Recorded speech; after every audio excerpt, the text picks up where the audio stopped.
नमस्कार, आप देख रहे हैं स्पोर्ट्स डगआउट। मैं हूं आपके साथ पिंकी धनखड़। डीडी स्पोर्ट्स पर आप सभी का हार्दिक स्वागत है। आज के हमारे इस खास शो में हम आपके लिए लेकर आए हैं खेल जगत की बड़ी सुर्खियां, दिन भर की अहम खबरें और कुछ खास रिपोर्ट्स। इसी के साथ आपको बताएंगे आपके मन पसंदीदा खिलाड़ियों की जिंदगी से जुड़े हुए दिलचस्प कहानियां और साथ ही साथ सोशल मीडिया की चर्चाएं और खेल इतिहास के सुनहरे पल भी। तो बने रहिए हमारे साथ, क्योंकि स्पोर्ट्स डगआउट में आपके लिए लेकर आए हैं हम खेल की दुनिया का हर रंग हर जज्बा।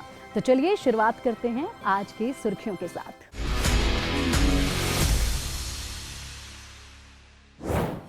वर्ल्ड पैरा एथलेटिक्स 2025 का शानदार समापन। भारत ने 22 मेडल जीतकर इतिहास रचा। एशियन एक्वेटिक चैंपियनशिप में भारत को तीसरी हार, कजाकिस्तान ने 20-6 से दी मात। महिला वर्ल्ड कप में भारत ने पाकिस्तान को 88 रनों से हराया, 12-0 का अपराज्य रिकॉर्ड बरकरार। अनुराग ठाकुर सर्वसम्मति से हिमाचल प्रदेश ओलंपिक संघ के अध्यक्ष चुने गए। सेविया ने ब्रासोलिना को 4-1 से हराया, रियल मैड्रिड अंक तालिका में आगे। दिल्ली में वर्ल्ड पैरा एथलेटिक्स चैंपियनशिप 2025 का शानदार समापन हुआ। ये पहली बार है जब भारत ने इस ऐतिहासिक आयोजन की मेजबानी की और साथ ही साथ प्रदर्शन भी रिकॉर्ड तोड़ रहा, क्योंकि इस खेल में पहली बार भारत ने 22 मेडल अपने नाम किए हैं। तो चलिए देखते हैं ये शानदार सफर।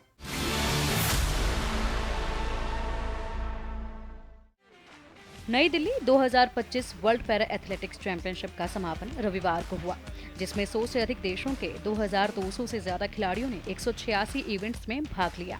भारत ने इस बार इतिहास रच दिया। 6 गोल्ड, 9 सिल्वर और 7 ब्रोंज मेडल के साथ कुल 22 पदक अपने नाम किए। भारत के लिए गोल्ड जीतने वाले रहे सिमरन शर्मा, निषाद कुमार, सुमित अंतिल, संदीप संजय सरगर, रिंकू हुड्डा और शैलेश कुमार। सिमरन ने महिलाओं की 100 मीटर T12 रेस में गोल्ड जीता, जबकि सुमित अंतिल और रिंकू हुड्डा ने भाला फेंक में एक बार फिर अपनी श्रेष्ठता साबित की। वहीं निषाद और शैलेश ने हाई जंप में सोने पर निशाना साधा। 2 एथलीट्स ने 2-2 मेडल जीतकर अपनी छाप छोड़ी। सिमरन शर्मा ने 100 मीटर T12 में गोल्ड और 200 मीटर में सिल्वर जीता। वहीं प्रीति पाल ने 100 मीटर में सिल्वर और 200 मीटर में ब्रोंज हासिल किया। इन दोनों ने न सिर्फ देश को गौरवान्वित किया, बल्कि नए एशियन रिकॉर्ड भी बनाए। इस बार भारत ने 3 चैंपियनशिप रिकॉर्ड और 7 एशियन रिकॉर्ड बनाए, साथ ही 30 से अधिक व्यक्तिगत सर्वश्रेष्ठ प्रदर्शन दर्ज किए। यानी प्रदर्शन का यह ग्राफ लगातार ऊपर जा रहा है। अगर पिछले वर्ल्ड चैंपियनशिप से तुलना करें तो भारत ने दुबई 2019 में 9 मेडल, पेरिस 2023 में 10 और कोबे 2024 में 17 मेडल जीते थे। यानी नई दिल्ली 2025 में यह प्रगति भारत के पैरा एथलीट के सुनहरे युग की शुरुआत का संकेत दे रही है। इन 22 मेडल्स के साथ भारत ने दुनिया को दिखा दिया कि पैरा स्पोर्ट्स अब देश की पहचान बन चुके हैं। खिलाड़ियों की मेहनत, कोचिंग में सुधार और फिट इंडिया की भावना ने इस ऐतिहासिक सफलता को जन्म दिया। नई दिल्ली में मिले इन 22 मेडल्स ने न सिर्फ भारत की पैरा एथलेटिक्स में स्थिति को मजबूत किया है, बल्कि आने वाले पेरिस और लॉस एंजलिस पैरालंपिक्स के लिए नई उम्मीदें भी जगाई हैं। एशियन एक्वेटिक चैंपियनशिप 2025 के तीसरे दिन के वाटर पोलो मुकाबले में भारतीय मेंस टीम को एक और हार का सामना करना पड़ा है। मैच नंबर 9 में कजाकिस्तान ने भारत को 20-6 के बड़े अंतर से मात दी। पूरे मैच में कजाकिस्तान का दबदबा साफ नजर आया। टीम ने कुल 40 शॉट्स लिए, जबकि भारतीय टीम सिर्फ 29 शॉट्स तक ही सीमित रही। बॉल पोजीशन में भी कजाकिस्तान आगे रहा, जहां उनके पास गेंद 23 मिनट तक रही। वहीं भारत के पास सिर्फ 13 मिनट 33 सेकंड का नियंत्रण था। भारत की ओर से जगदीश सबसे सफल खिलाड़ी रहे, जिन्होंने 3 गोल दागे, जबकि कजाकिस्तान के आदिल और इगोर ने 4-4 गोल कर अपनी टीम की जीत सुनिश्चित की। इस हार के साथ भारत की क्वार्टर फाइनल में जगह बनाने की उम्मीदें लगभग खत्म हो गई हैं। टीम इंडिया को लगातार तीसरी हार झेलनी पड़ी है। अब कल भारत के सामने 2 अहम मुकाबले होंगे। सुबह 9:30 बजे महिला टीम का सामना उज्बेकिस्तान से होगा और दोपहर 3:30 बजे मेंस टीम जापान से भिड़ेगी। दोनों मैच अहमदाबाद के वीर सावरकर स्पोर्ट्स कॉम्प्लेक्स में खेले जाएंगे।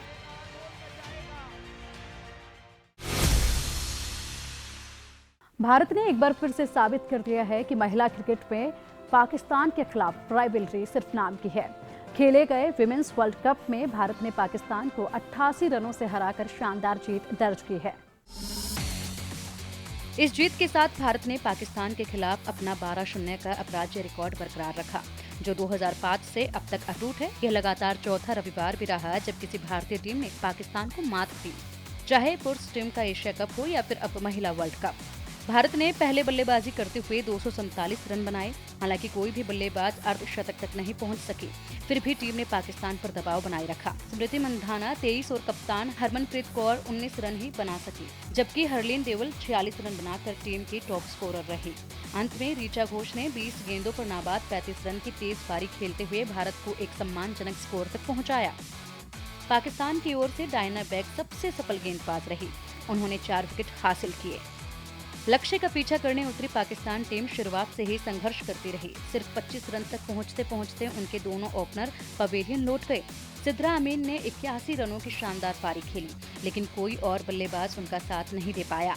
भारत की ओर से क्रांति गौर ने बेहतरीन गेंदबाजी करते हुए सिर्फ 20 रन देकर 3 विकेट लिए, जबकि दीप्ति शर्मा और स्नेह राणा ने 2-2 विकेट झटके। पाकिस्तान की टीम 43 ओवर में 159 रनों पर ऑल आउट हो गई। हालांकि जीत के बावजूद भारत की कुछ चिंताएं बरकरार रही। फील्डिंग में 3 आसान कैच छूटे और DRS फैसलों में भी गलतियां हुई। अब भारत का अगला मुकाबला 9 अक्टूबर को विशाखापट्टनम में दक्षिण अफ्रीका के खिलाफ होगा, जहां टीम इंडिया अपना अजय अभियान जारी रखना चाहेगी। महिलाओं की क्रिकेट में भारत की यह जीत न सिर्फ रिकॉर्ड कायम करती है, बल्कि यह भी दिखाती है कि टीम इंडिया अब हर मैच में फिटनेस, एकाग्रता और आत्मविश्वास के साथ वर्ल्ड कप खिताब की ओर बढ़ रही है। देश भर के 10,000 स्थानों से ज्यादा एक साथ fit India Sundays on cycle का 43वां संस्करण मनाया गया। इस खास मौके पर नई दिल्ली में मेजर ध्यानचंद नेशनल स्टेडियम में केंद्रीय मंत्री मनसुख मांडविया भी शामिल हुए। ये खास कार्यक्रम विश्व शिक्षक दिवस के नाम समर्पित रहा।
अब नजर डालते हैं सोशल मीडिया बज़ पर। क्रिकेट जगत में ऐतिहासिक फैसला लेते हुए भारतीय चयनकर्ताओं ने रोहित शर्मा को वनडे कप्तानी से हटाते हुए युवा ओपनर शुभमन गिल को नई जिम्मेदारी सौंप दी है।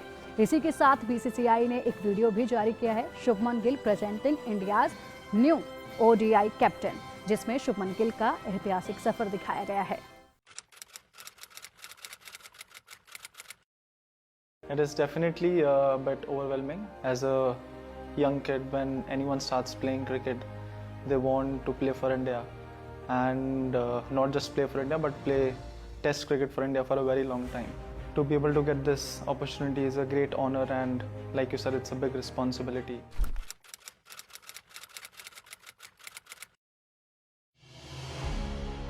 Difficult to put it in words. This day is very special for me. From captaining my IPL team, then getting to know that I'll be Test captain. I was there, and then my first Test at home, leading it in Ahmedabad. This venue has always been very special. And Shubman, the golden run continues as you have just been appointed India's new ODI captain. Your first reaction? It's the biggest honor to be able to lead your country in the one day, and to be able to lead a side, that has done so well. It's immense pride for me, and I hope I'll be able to do.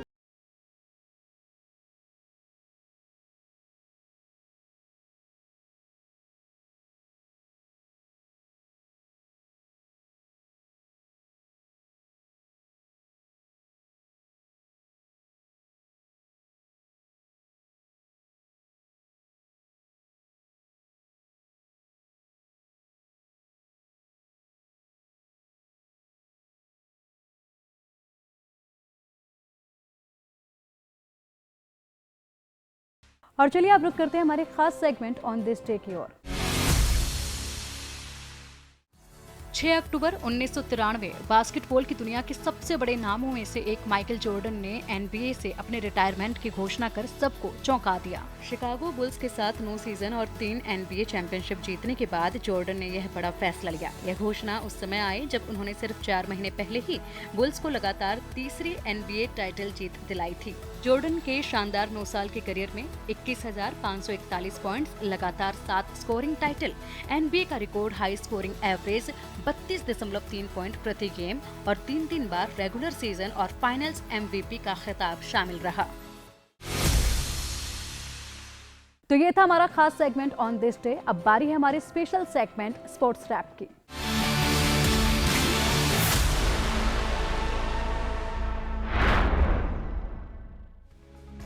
George Russell ने light से लेकर flag तक बढ़त बनाए रखी और season की दूसरी जीत हासिल की। मर्सिडीज के रसेल ने मैक्स वर्स्टपेन को 5 सेकंड से ज्यादा के अंतर से पछाड़ा। मैक्लेरेन के लैंडो नॉरिस तीसरे स्थान पर रहे, जिससे टीम ने 6 रेस बाकी रहते कंस्ट्रक्टर चैंपियनशिप पक्की कर ली। वर्स्टपेन अब ड्राइवर स्टैंडिंग में ऑस्कर पियास्ट्री से 63 अंक पीछे हैं। सीरिया ए में डिफेंडिंग चैंपियन नेपोली ने जोरदार वापसी की है। आंद्रे अगोइंसा और रस्मस हॉयलैंड के गोलों से नेपोली ने जिनेवा को 2-1 से हराया।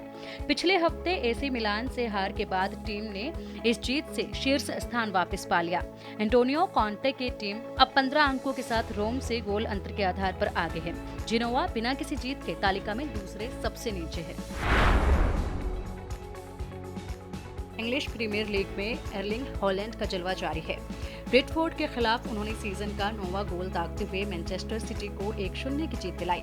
मैच के 9वें मिनट में आए उनके शानदार फिनिश ने टीम को शुरुआती बढ़त दी। हालांकि आखिरी पलों में ब्रेंटफोर्ड ने जबरदस्त दबाव बनाया, लेकिन सिटी ने जीत को बरकरार रखा। इस जीत के साथ सिटी अब 13 अंकों के साथ तालिका में 5वें स्थान पर है। ला लीगा में बार्सिलोना के लिए मुश्किल वक्त जारी है। टीम को सेविया के खिलाफ 4-1 से हार झेलनी पड़ी। युवा खिलाड़ी लामिन यमाल चोटिल रहे, जबकि रॉबर्ट लेवेंडस्की बराबरी का पेनल्टी गोल चूक गए। इस हार के बाद बार्सिलोना अब अंक तालिका में रियल मैड्रिड से 2 अंक पीछे हो गई है। सेविया ने 10 साल बाद बार्सो को लीग में हराया, जिससे उनके हौसले बुलंद हैं। फुटबॉल की बात करें तो भारतीय पुरुष टीम के हेड कोच खालिद जमील ने 23 सदस्यीय टीम की घोषणा की है। टीम सिंगापुर में 9 अक्टूबर को होने वाले AFC एशियन कप 2027 क्वालिफायर के लिए रवाना होगी। भारत फिलहाल ग्रुप सी में 1 अंक के साथ सबसे नीचे है, जबकि सिंगापुर 4 अंकों के साथ शीर्ष पर है। घरेलू लीग 14 अक्टूबर को गोवा के नेहरू स्टेडियम में खेला जाएगा। ब्लू टाइगर्स के लिए यह मुकाबला करो या मरो जैसा होगा। Defending champion Jannik Sinner Shanghai Masters से चोट के कारण हट गए। नीदरलैंड्स के टेलोन ब्रिक्सुपर के खिलाफ तीसरे सेट में पैर में तकलीफ के चलते उन्हें मैच छोड़ना पड़ा। वहीं चीन ओपन में अमेरिका की अमांडा अनिसिमोवा ने लिंडा नोस्कोवा को हराकर अपना दूसरा WTA 1000 खिताब जीता। अनिसिमोवा ने मुकाबला 6-0, 2-6, 6-2 से अपने नाम किया। शंघाई मास्टर्स में भारतीय दिग्गज रोहन बोपन्ना का अभियान पहले ही राउंड में थम गया।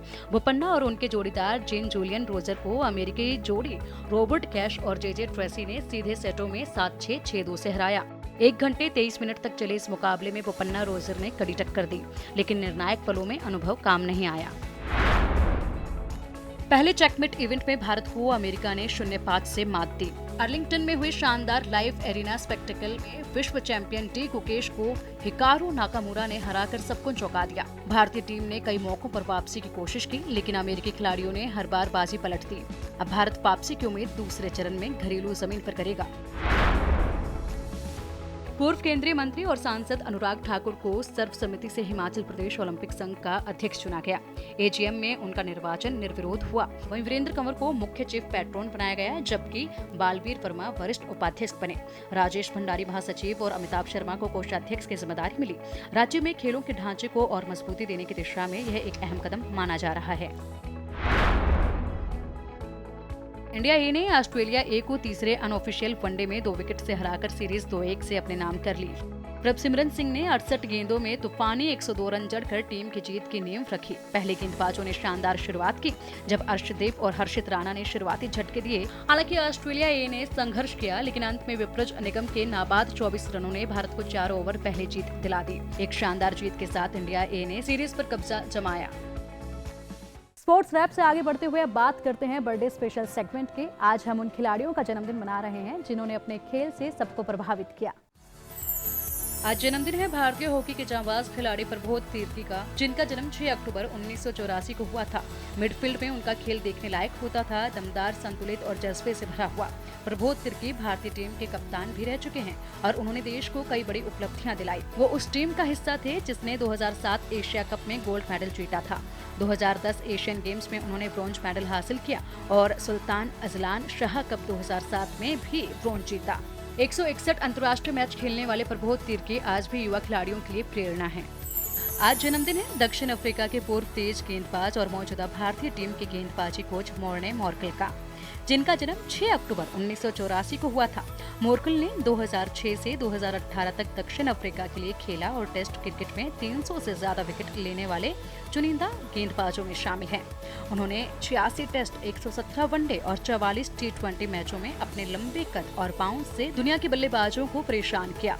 कोच के रूप में भी उनका जादू जारी है। 2025 एशिया कप और ICC चैंपियंस ट्रॉफी जीतने वाली भारतीय टीम के वो अहम हिस्सा रहे। डीडी स्पोर्ट्स की तरफ से इन सभी को जन्मदिन की हार्दिक शुभकामनाएं। आज के स्पोर्ट्स डगआउट में इतना ही, लेकिन हमारा आपसे वादा है कि आप तक खेल जगत की हर खबर भरोसेमंद अंदाज में आप तक पहुंचाते रहेंगे। तब तक आप देखते रहिए डीडी स्पोर्ट्स। खेल का जुनून बनाए रखिए और जीत का जज्बा जगाए रखिए।